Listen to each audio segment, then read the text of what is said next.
जय श्री राम। जियन मरन फलु दशरथ पावा, अंडयनेक यमल जसु छावा। जियत राम विधु बदनु निहारा, राम विरह करि मरनु संहारा।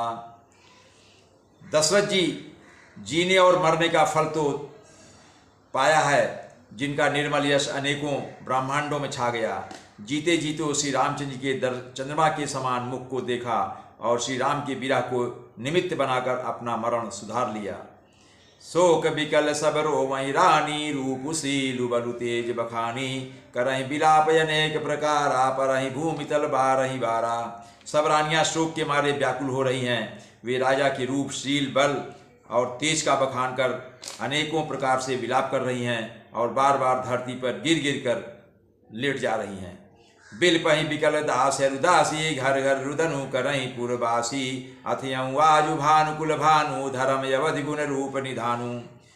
दास और दासीगण व्याकुल होकर विलाप कर रहे हैं और नगर निवासी घर घर रो रहे हैं। कहते हैं कि आज धर्म की सीमा, गुण और रूप के भंडार, सूर्य कुल के सूर्य का अस्त हो गया, अर्थात दशरथ जी सूर्यरूपी उस कुल के सूर्य थे और उनका अस्त हो गया, अर्थात वे मृत्यु को प्राप्त हो गए। ऐसा घर घर संवाद चल रहा है नगर में। गारी सकल कह कहीं देई, नयन विहीन कीन जग जेही। यही विधि बिलपत रैन बिहानी, आए सकल महामुनि ज्ञानी। सभी लोग, पूरे नगर के लोग कैकेयी को गालियां देते हैं, जिसने संसार भर को बिना नेत्र का कर दिया, अर्थात सबको अंधा बना दिया। इस प्रकार विलाप करते रात बीत गई। प्रातःकाल सब बड़े बड़े ज्ञानी मुनि आ गए। तब वशिष्ठ मुनि समय समय, कही अनेक इतिहास। शोक निवार्यो सबहि कर निज विज्ञान प्रकाश।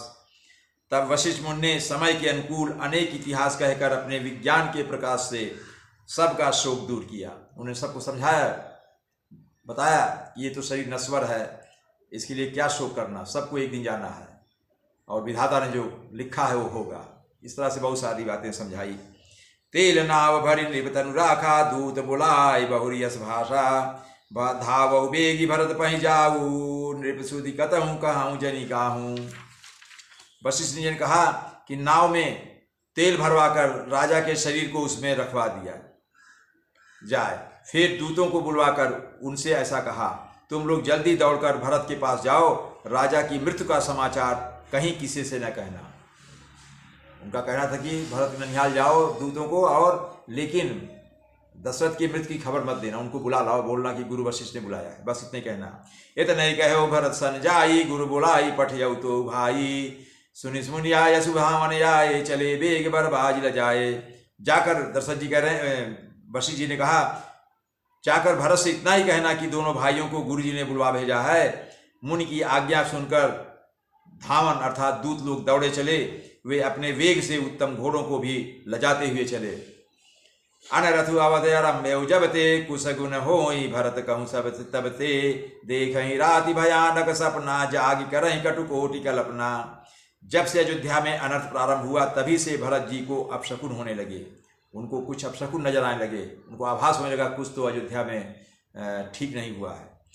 वे रात को भयंकर स्वप्न देखते थे और जागने पर उन स्वप्नों के कारण करोड़ों अर्थात अनेकों तरह की बुरी बुरी कल्पनाएं किया करते थे। विप्र जमाई देहि दिन दाना, शिव अभिषेक करहि विधि नाना।